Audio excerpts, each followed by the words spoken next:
Oke, keuntungannya bisnis online itu kalau menurut gua ketika kita memanfaatkan marketplace ya, kita benar-benar mulai itu ya udah asal kita bisa foto itu produk, kita kasih deskripsinya ya udah kita bisa langsung jualan kayak gitu. Misalnya kita nggak ada kayak Bukalapak atau Tokopedia atau Shop, itu kan kita harus bikin website sendiri, kita harus bikin platform sendiri. Itu yang terjadi di kayak di apa?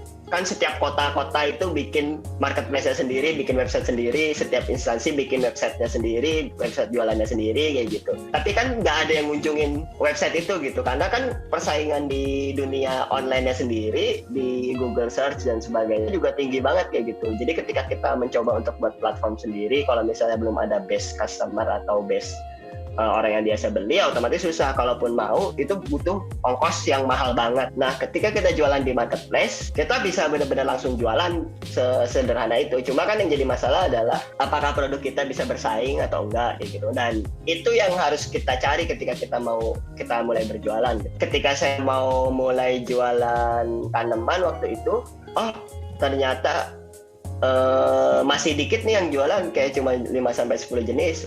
Langsung saya masukin 100 jenis atau yang lebih banyak.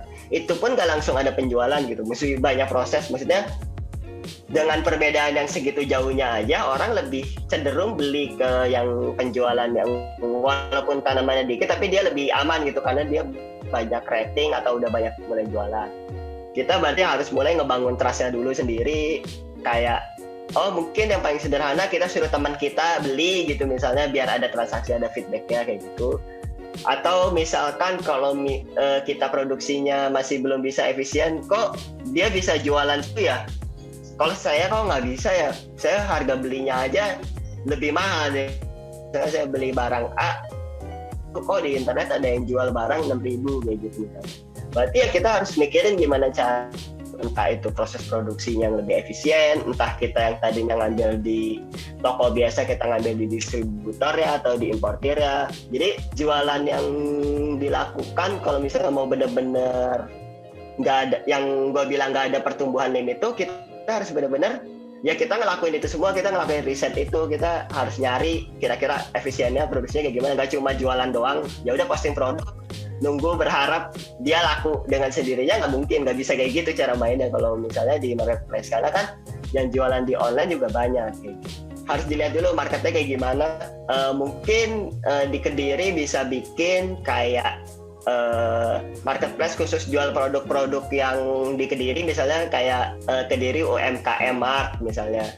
Terus kalian kurasi produk-produk yang ada di Kediri yang kira-kira bisa dijual kayak gitu. Kalian lihat juga produk yang dijual ini di online udah ada yang jual atau enggak sih, marketnya kayak gimana, atau produk-produk kompetitornya tuh kayak gimana sih. Misalnya kalian jualnya keripik A gitu, tapi di luar ada deskripsinya dari si keripik A, kalian lihat tuh cara foto produknya kayak gimana, udah gitu deskripsi produknya kayak gimana, terus penjualannya banyak atau enggak, dan toko yang ngejualnya itu jual produk apa lagi gitu. Dari situ kita bisa belajar, berarti kita harus nyari produk-produk yang ini juga nih biar bisa nemenin si produknya ini bisa ikut laku juga atau keangkat. Karena di online itu dia memanfaatkan ada namanya ongkos kirim, jadi dia kayak ingin beli produk itu beberapa macam produk dan sekali pembelian gitu. Jarang yang orang yang kayak khusus jual keripik, nggak ada. Bahkan toko official store itu yang laku banget gitu, kayak contohnya Maichi kan kita tahu laku nih, cuma official store-nya tuh penjualannya jauh lebih rendah dibandingkan dengan reseller-reseller gitu yang dia jual emang snack secara keseluruhan, dari snack Maichi, Kahirung dan sebagainya dia jual, baru dia mulai ada bisa penjualan kayak gitu. Jadi kalau misalnya saran saya lebih ke area itu sih, nyari kira-kira produk di Kediri UMKM apa aja nih yang kira-kira bisa kita jual, kita pasarin kayak gitu, kita bantu foto, kita bantu posting produknya kayak gitu. Itu jauh lebih sederhana sih.